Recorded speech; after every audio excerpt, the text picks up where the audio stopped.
Hello, hello, hello, hello, hello, hello. Welcome to the Gaming Society Football Edition. My name is David Anderson. That man across the screen from me is named Michael Vick. We're here to help you to talk some sports, talk some gaming, but mainly around football because let's be honest, as much as we think we're basketball players at heart, we're still football players. So we're here to give you the Gaming Society Football Edition. How you doing, Mike? I'm good, man. What's up with you, Dave? I see both of us need to work on our backgrounds. We're still, it's early in the season, as we say. How about this? Because, I had to check in with our producers to make sure. I told them I need a better background. You do too. You need to maybe by the end of the year, we'll have better backgrounds. Let's work on that together. Or we could have a bet on who has a better background in 3 weeks. We give ourselves 3 weeks, gather up some memorabilia, gather up some cool things, put them in the background. But you're going to see our fantasy pick. Andre Reed had his own bust in there. Well, Andre Reed is Andre Reed. He is in the Hall of Fame. Let's just remember that. Yeah, so I'll take you up on that challenge. Right, we'll talk about it. I need to put something.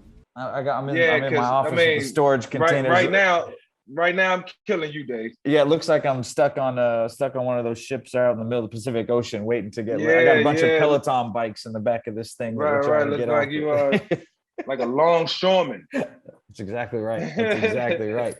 Well, hello to everybody. You know what? Mike and I have had a good time kind of using numbers to talk ball, using gaming to talk ball. I think it always gives players former players a way to kind of obviously stay involved with what's going on the field, but it allows us to really pull out our own insight and interesting perspective. And one that I think coming up here that no average person kind of knows about is the first game jitters, the first game perspective, like the emotion, the jitters, the worries, the anxiety that comes with that first game. I know I have mine from my perspective, but I'm super curious about you because you had a lot more expectations on yourself than I did.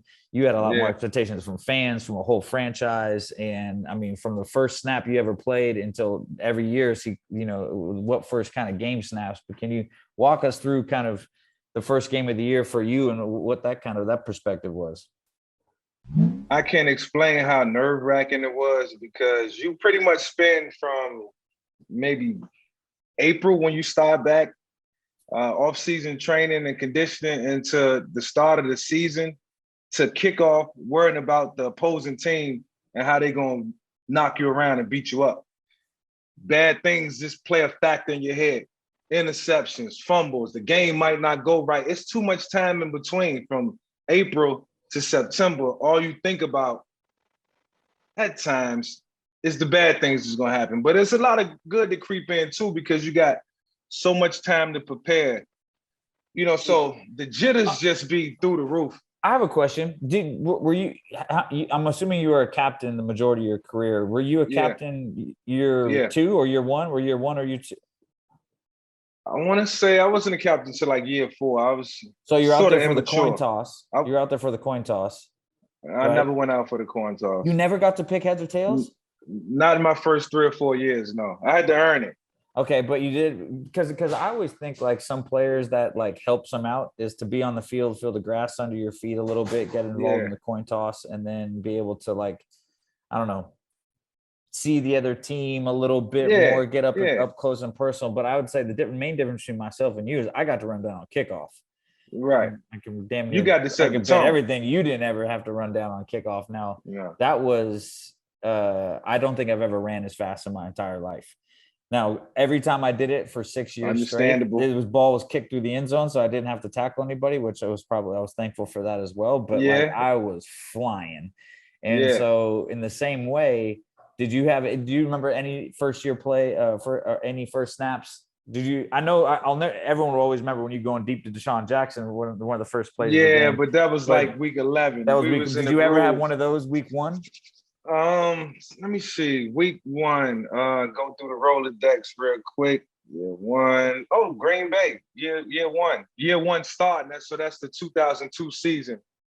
And I remember early in the game, we had a play that I didn't think was going to work. It was like a throwback all the way across the field to Sean Jefferson. Might have happened in the first quarter, but I had to roll to my right, set up, and then throw back, cross my body to the left. And we had So imagine Tripp's right, X backside. He's like on the deepest post corner you can imagine.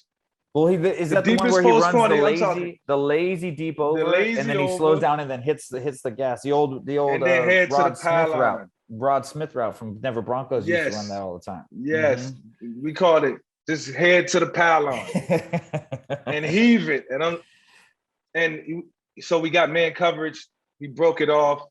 I recognized the man coverage and I recognized the break off, so I didn't have the launches as far, but it was a completion nevertheless, and it was probably like a 46-yard throw on the rope. I could tell you that what people don't realize is like the first game of the season. I can definitely speak for this in college because we used to play Colorado, one of our rivals, of the first game of the season. And if you win or lose, it really sets the tone for the next 4 games. Right. Because typically NFL teams, at least the ones I've been on, you break the season down into quarters.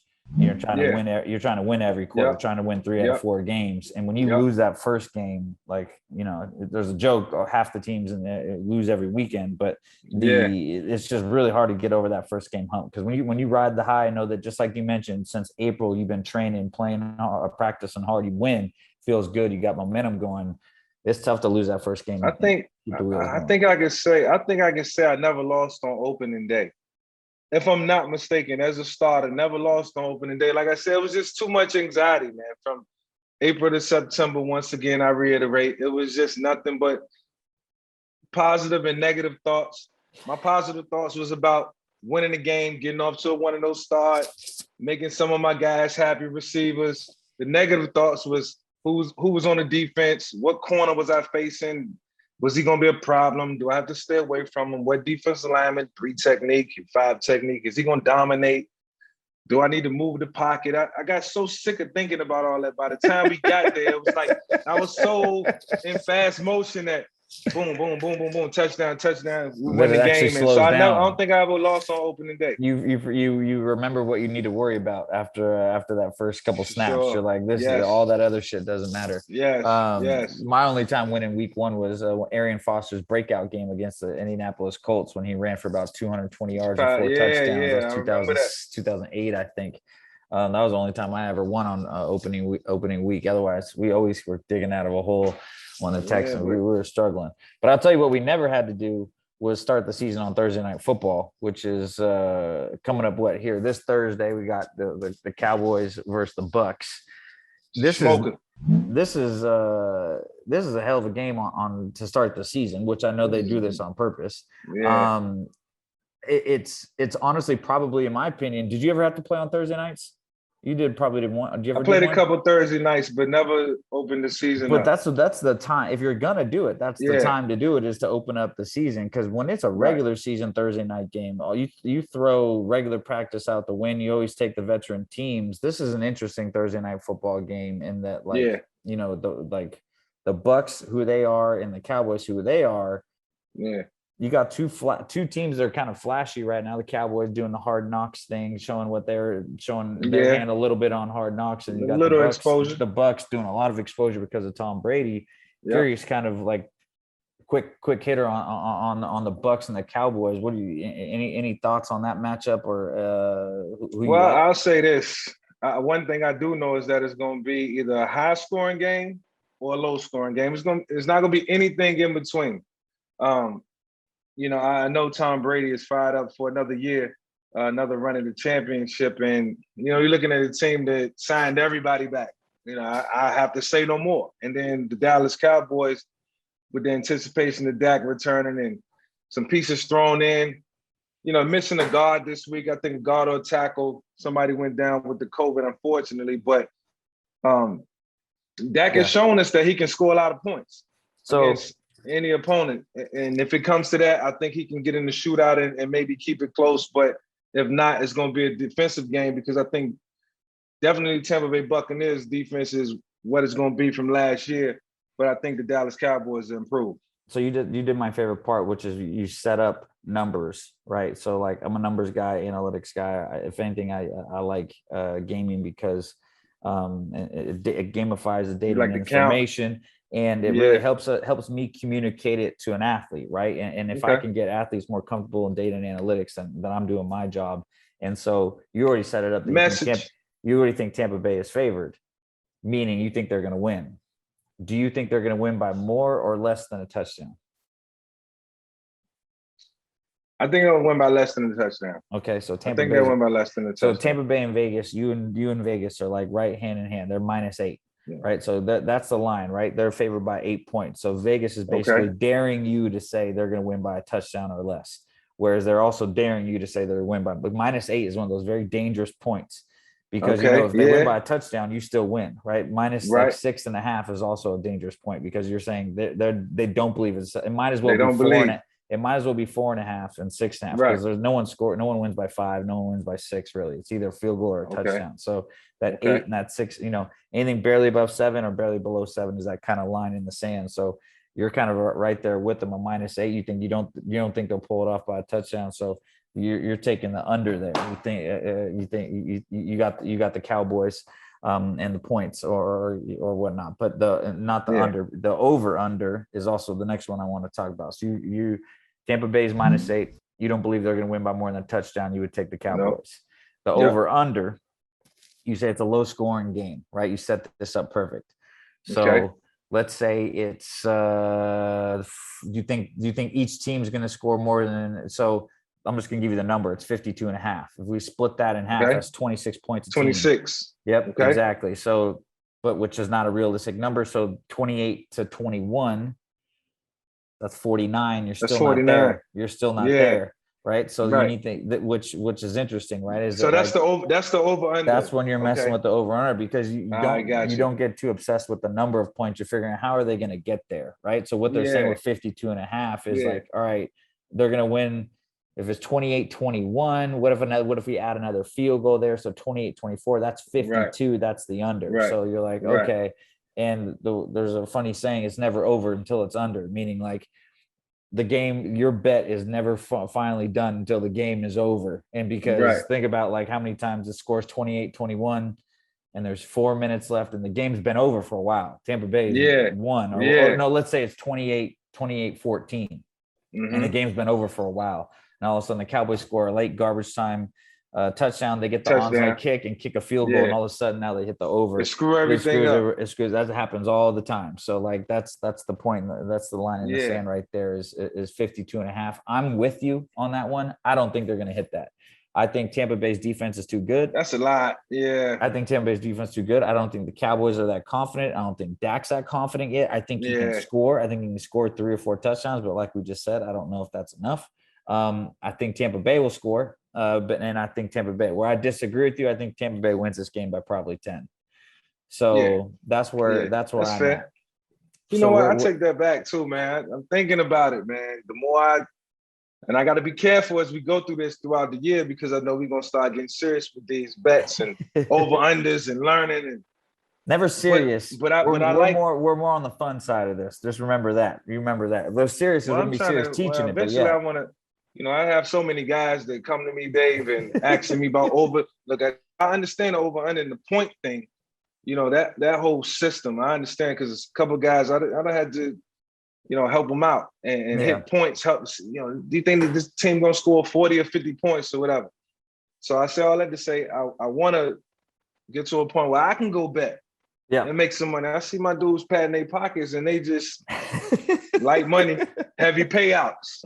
Well, payouts. All right, so that's just Thursday, but these teams in general, bigger picture, both teams, Dallas Cowboys, they are, let's say that they're totals. So now we're going to talk about totals. So this is a future bet. We talked a little bit about this last time, future bet. How many games do you think they're going to win? Don't forget, 17-game season totally throws everything for a loop.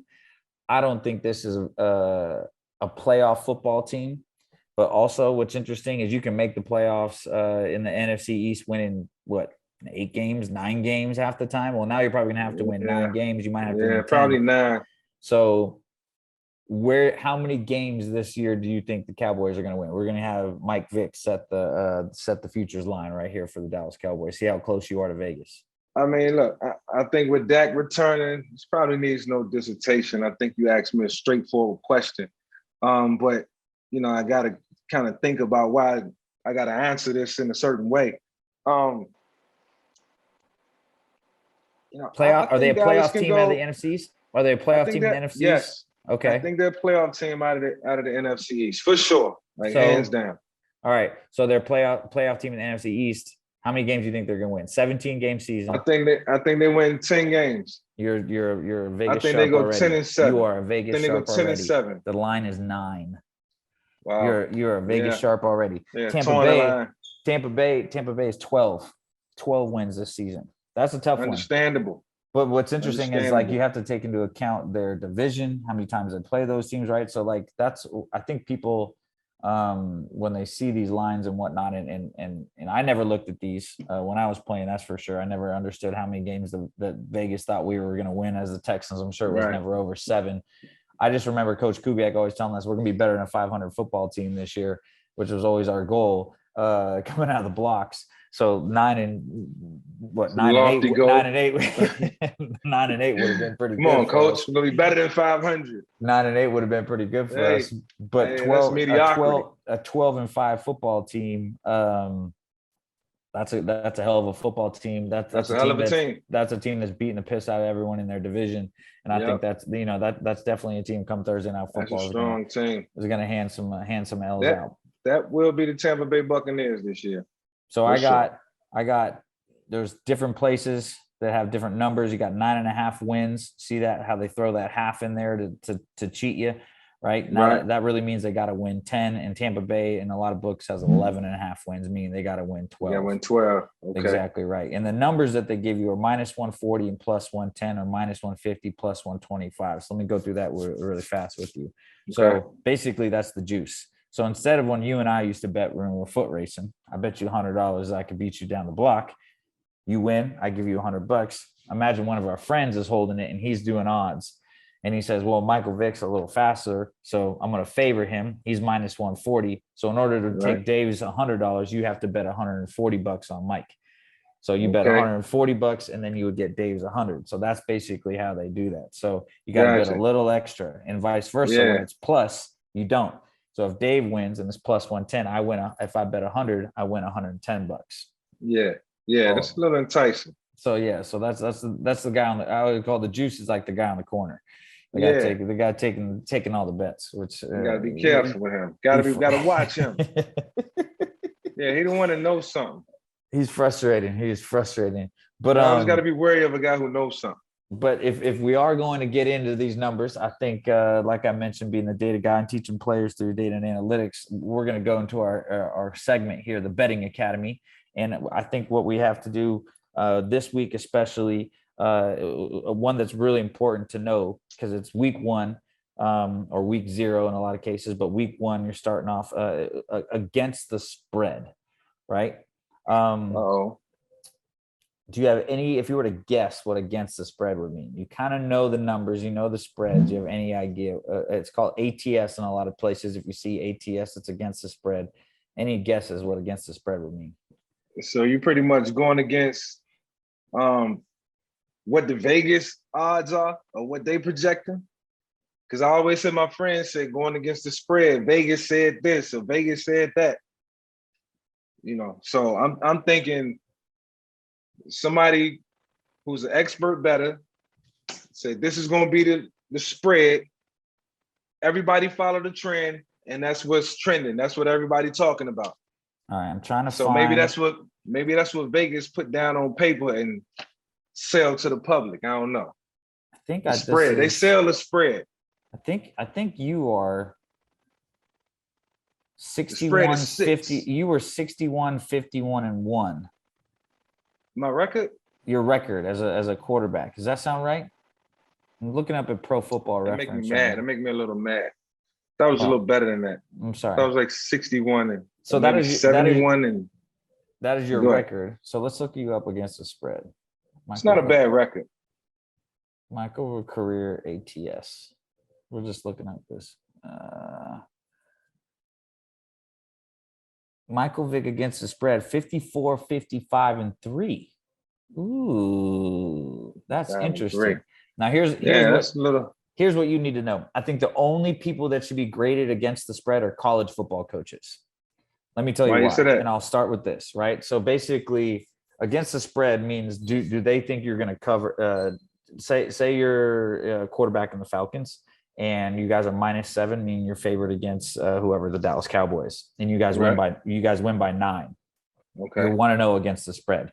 Basically, you were better than the public's expectations of. Yes, we overcame. Not necessarily overcame. That's where the line ended up. That's what the public. Yeah. That's what the public thinks of the game, and you exceeded their expectations. Okay, so gotcha. But the problem with that grading a player or a quarterback is sometimes your team is overvalued and you're trying to do too much and you don't get there. You might win. Your team might be favored by 21, but your back goes down, whatever, and you win by 20. You're 0-1 against the spread, but you still did a hell of a job. So for a player, it's never really that indicative of how good they are. But for a college football coach, I always think it's really good because that's where all things are more equal. Like I always thought, like Nick Saban, I wonder what he is against the spread, right? Like you wonder all these new coaches because he's 14-0, but how often did he actually beat what the public thought he was going to do? I think that's what's really interesting. Now, I haven't very interesting. Never looked up that stuff, but against the spread, that's basically how it is. So how far do you succeed the public's expectations? Now, I want you to guess who is the best quarterback in the NFL against the spread. This means who. Now this can go two ways, right? This could be a guy that the public doesn't think is very good. That's what I'm saying. Like, it could be anybody. Teddy Two Gloves. Teddy Two Gloves. Teddy Two Gloves cover the spread. Bridgewater. Yeah, man. Teddy Bridgewater, a good quarterback. I will say that. So that don't surprise me. But it does because it seemed like Teddy been off the grid for a couple of years. You know, it seemed like. So here's a stat. If you had bet $100 on every Teddy Bridgewater game, every time he started in his NFL career, you'd have earned $1,881. Wow. That's not bad. Meanwhile, Danny Dimes, abysmal 8-18 win-loss against the just 13-13 against the spread. See? So it's interesting. You know what against the spread is like. I always like that. It's tougher against a quarterback. Like I mentioned, it's tough to judge a quarterback on that stuff because you have so many things you're not in control of, and especially because your defense cannot hold up in the end of a game, or you could be like the Texans, and we'd always give up 10 points in the last 2 minutes of the fourth quarter for no reason, even if we're up 20 or tied game. So like I think that all that stuff is indicative of how you are against the spread. Now, the public would argue that's baked in, but it's really hard to because you might have the ball at the end of the game with 3 minutes and 13 seconds. You might be able to run the whole thing out, right? That's always your goal. But against the spread, it's a good one to look at for coaches.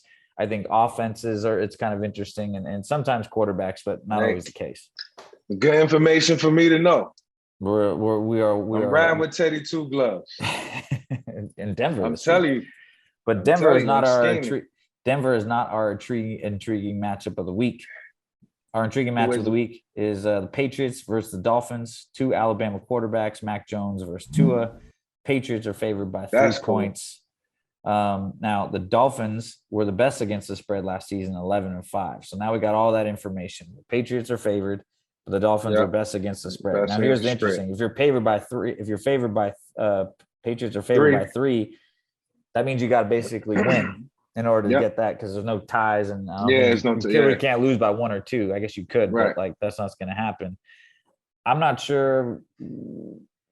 I find this game most intriguing because it's going to be interesting to say this really is going to set the tone for these guys' seasons. But I'm curious what you think. These are young quarterbacks. These guys are both from Alabama.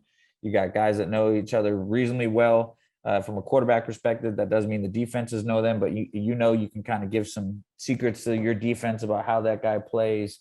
What do you think 2 young quarterbacks going against each other, Patriots versus Dolphins? What's kind of off the cuff?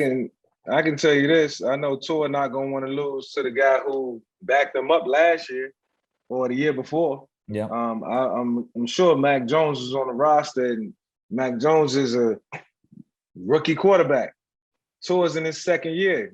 You don't want the rookie, no offense, coming in and knocking you off week 1 when you're supposed to have a year of experience under your belt and you got some weapons behind you and a really good team. You got a team like New England who's pretty much rebuilding, but got some core pieces back. That's a good football team when they walk into that stadium. So Tua got a lot of motivation for this one, and he gotta earn a lot of respect this year. I think he's ready for it. You got Jalen Waddle. I think he's going to help on the offensive side. The defense always comes to play, but he's going to be the guy who's going to have to get him out of that stadium with a win at some point. What was the biggest step on that day? You took from year 1 to year 2? Confidence. You know, when you get the reps, and you know, to Tua's defense, it was no OTAs last year. It was no training camp, mini camp. So he didn't get the reps that he truly deserved in order to show that he was a, world-class quarterback. But now he has that time. So he's had that time, and now he can, he can flourish. Like, this is, an offense that I think he can be good in. And confidence means believing what you see and letting it rip out of your hand. It's been cool. It's been cool, calm, collected, not being stressed, not coming into the game with a lot of anxiety or, worried about the stresses of what the defense might try to do to you, getting tricked, getting picked off, not winning the game. It's a lot of things that can cloud your brain. Year 2, you can just go out and play. You hear the play come in and flow. You know what you have to do to make the play work and execute it. And then it's on to the next. So yeah, I know that I felt that. I felt it in college. I felt it in, college from, my redshirt freshman year when I first got to Virginia Tech to my second year, which was my redshirt freshman year that I started, all types of accolades, player of the year, Heisman Trophy candidate. And then in the NFL, going from a rookie who was somewhat frustrated to my second year being comfortable and walking into Green Bay at the end of the year and making history.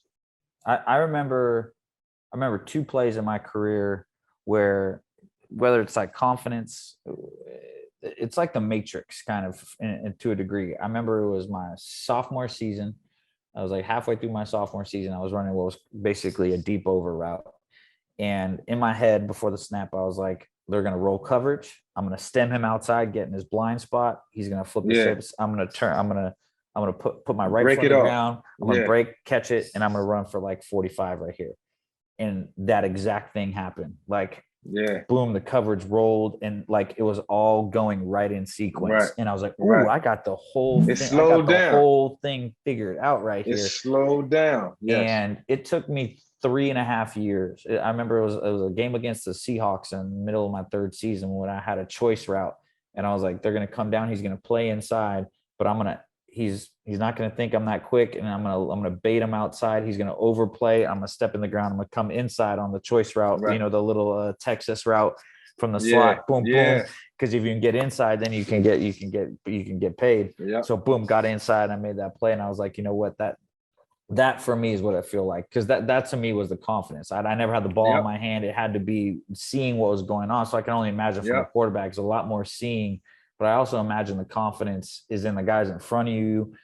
Because whenever I think young quarterbacks, I think how worried they are about the rush. Like, you never see Brady and all the old quarterbacks worry about. They know exactly where their pressure's coming from. Young quarterbacks are always like this. We respect our presence. We respect our feel for the pocket. Yeah, like that's a respect that you got to have.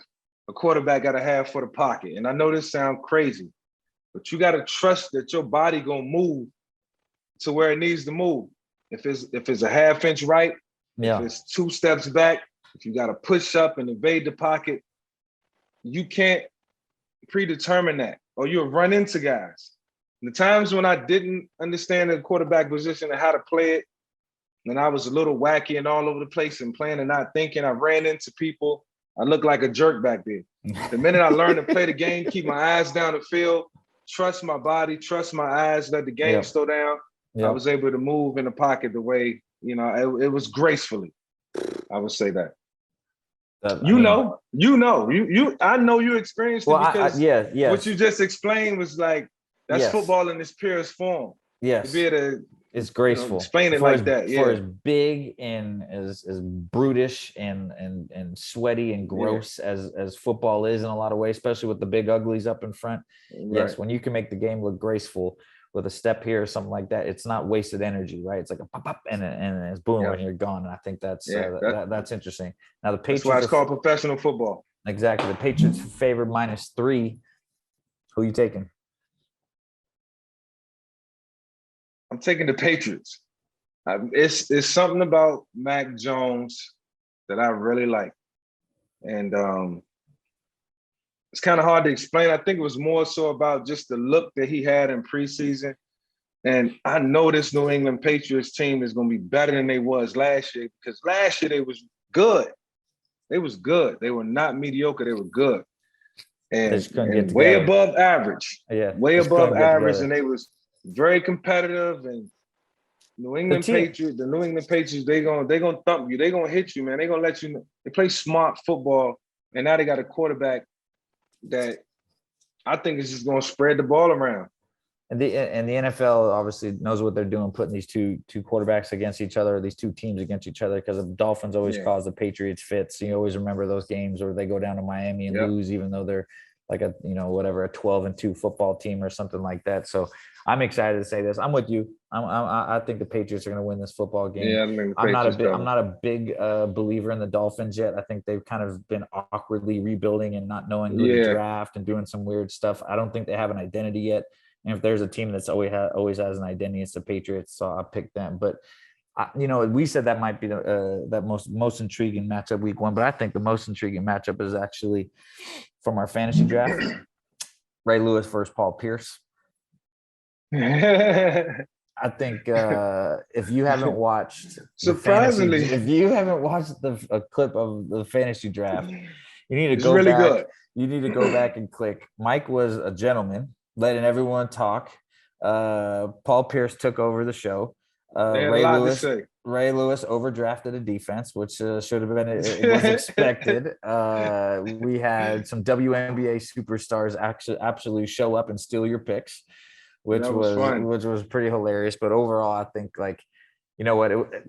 I just always look at this stuff, as like I'm excited to work with players and to kind of like show them fantasy football, show them gaming, all this stuff, because I just think it makes the game so much more fun when you hear Kevin Garnett and Paul Pierce and Michael Vick and Ray Lewis and Andre Reed and everybody talking about who's going to win. How many quarterbacks should I have? And then Eric Dickerson comes in and drafts 2 tight ends. It was so fun. It's hilarious. It was so fun. It was so fun, man, to do that, because I never did it before. I knew nothing about fantasy. People come up to me all the time. I had you on my fantasy team. You won me all this money. I don't even know how I got on your fantasy team, but now I know. And it's a cool process, man. And I encourage more people to get involved. What was really funny is I had a comment and just kind of came out of my head where I said Kareem Hunt is still a really good football player. Yeah. And Paul Pierce is like, what do you mean really good football player? He's in the professional. And like that, what's funny is that's normally what I would say to defend myself when people are like, oh, were you good? I was like, I was in the NFL. Like, you don't wake up and win the lottery and all of a sudden they get to play 6 years. Right. Like you don't sneak in. It just don't happen like that. But you look at guys, when I was going through the fantasy roster, like Todd Gurley is not on a roster right now. Like that blows my mind. He's 26 years old. Todd Gurley is 20, and he is not. And only played like 7 years. He only been in the league like 7 years. It blows my mind. So when you say he's still a good football player, I think what I meant is like that guy will still produce, and there's a reason he's still on the team, and he's a guy that will still produce. And because and I know the league is all about snaps. You got to get snaps, but you don't. Quarterback is a one position where you can still hang around as the guy who doesn't, as a backup for a little while. But even then, those guys cycle out fast. As a receiver, there's no room for backup receivers. You got to get snaps. They coming and going. You either find your way on the field or you don't. And that's the same for running back. That's the same. You might be able to get away as a swing tackle every now and then, as not having as many snaps. But that's about it. The league's all about. It's funny, snaps. Dave. I never looked at it like that. Yeah, but, and so I think that if there's any fantasy help that I can give everyone, look at snaps, look at targets, because those are indicative of who's playing, who your team has trust in, and whatnot. Yep. So that's a little fantasy advice, but like always, Mike, it's a pleasure. I learned a lot Society, from you, man. Football Edition, Betting Academy. We're getting in and out with Against the Spread this week. Teachable Moments, Mike Vick, Dave Anderson, Gaming Society. Deuces.